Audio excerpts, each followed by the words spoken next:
नमस्कार, आपके साथ मैं हूं जोहम रुबा और आप देख रहे हैं यूपी की बात। कुशीनगर के नारायण उर्फ बुलई भाई को पद्मश्री से सम्मानित किया गया। उनके गांव में जैसे ही इस बात की सूचना पहुंची तो पूरे गांव में खुशी का माहौल बन गया। समाज के लिए उनके उत्कृष्ट योगदान को देखते हुए ये सम्मान दिया गया।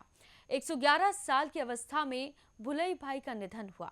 सामाजिक क्षेत्र में बुलई भाई ने 1974 और 1977 में जनसंघ के टिकट पर विधायक के रूप में क्षेत्र का प्रतिनिधित्व किया था।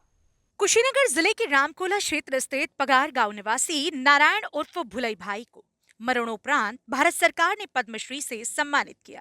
पहली बार जनसंघ से विधायक बने भुलाई भाई ईमानदारी और कर्तव्य निष्ठा की मिसाल थे। 111 साल की उम्र में उन्होंने वर्ष 2024 में अंतिम सांस ली।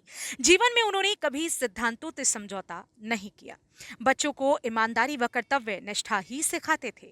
जनसंघ से पहली बार वर्ष 1974 में विधायक बने। इसके बाद भुलई भाई वर्ष 1977 से लेकर 1980 तक विधायक रहे। उनके पौत्र अनूप चौधरी बताते हैं कि कांग्रेस ने क्रॉस वोटिंग के लिए उनके पास तमाम ऑफर भेजे, लेकिन उस ऑफर को ठुकरा दिया। वे बताते हैं कि तत्कालीन प्रधानमंत्री इंदिरा गांधी एक कार्यक्रम को संबोधित करने आई थी।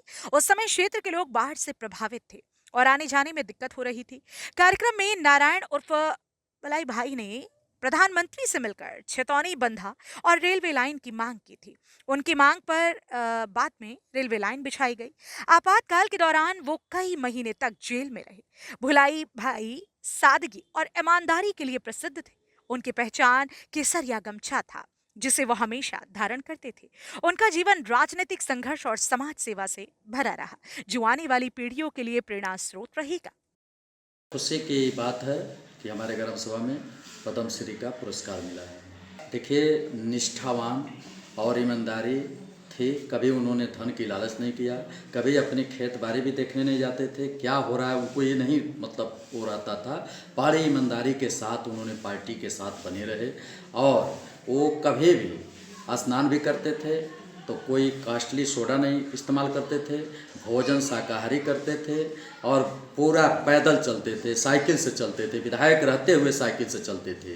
ये बड़ी हम लोगों को देख करके खुशी होती थी।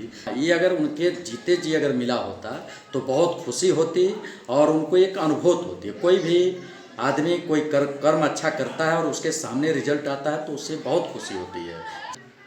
एक पूरे परिवार का ऐतिहासिक क्षण है और पूरे कुशीनगर में पहला पद्मश्री मिला है।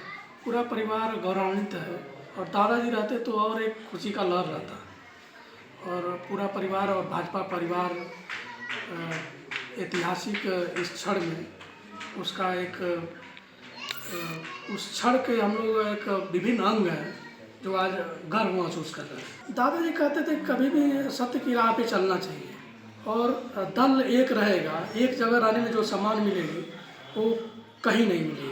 समय तो बताते थे माननीय पूर्व प्रधानमंत्री अटल बिहारी वाजपेयी के साथ, मध्य प्रदेश के पूर्व मुख्यमंत्री रामप्रसाद गुप्ता जी के पास, और भी माननीय मोदी जी, अमित शाह जी, गोरखपुर के पूर्व इससे पहले अभयनाथ जी सांसद थे, उनके साथ दादाजी ने काम किया। माननीय महाराज जी का तो सानिध्य मिलता ही रहता है। ये डीएम साहब कुछ समय पहले आए थे, उन्होंने परिवार को सम्मानित किया। एक दिन जब भुलई भाई घर के बाहर कुर्सी पर बैठे थे तो अचानक से प्रधानमंत्री नरेंद्र मोदी ने उन्हें फोन मिलाकर खुलकर बात की थी। इसके बाद पीएम जब कुशीनगर आए तब उन्होंने एयरपोर्ट बुलाकर मुलाकात की थी। भुलई भाई का जन्म 1 नवंबर 1914 को हुआ था। बचपन से ही जनसंघ से प्रभावित भुलई भाई प्रचारक रहे। उनकी पढ़ाई पैतृक गांव के कक्षा 10वीं कक्षा 12वीं गोरखपुर सेंट्रल ड्यूज कॉलेज में हुई। गोरखपुर विश्वविद्यालय से बीएड व एमएड की डिग्री लेने के बाद वो बेसिक शिक्षा अधिकारी बन गए। नौकरी छोड़कर राजनीति में आ गए और 1974 से लेकर 1980 तक 2 बार विधायक रहे। उनका निधन 31 अक्टूबर 2024 को उनके निवास पर हुआ। भुलई भाई की मौत को लेकर प्रधानमंत्री नरेंद्र मोदी, गृह मंत्री अमित शाह, रक्षा मंत्री राजनाथ सिंह, मुख्यमंत्री योगी आदित्यनाथ, मध्य प्रदेश के मुख्यमंत्री मोहन यादव सहित उत्तर प्रदेश के उप मुख्यमंत्री केशव प्रसाद मौर्य ने ट्वीट कर गहरा दुख व्यक्त किया था। कुशीनगर जनपद के रामकोला विधानसभा के पगरा गांव निवासी नारायण उर्फ भुलई भाई नेबुआ नौरंगिया से अनुसूचित जाति के विधायक रहे और सबसे पुरानी जनसंघी रहे।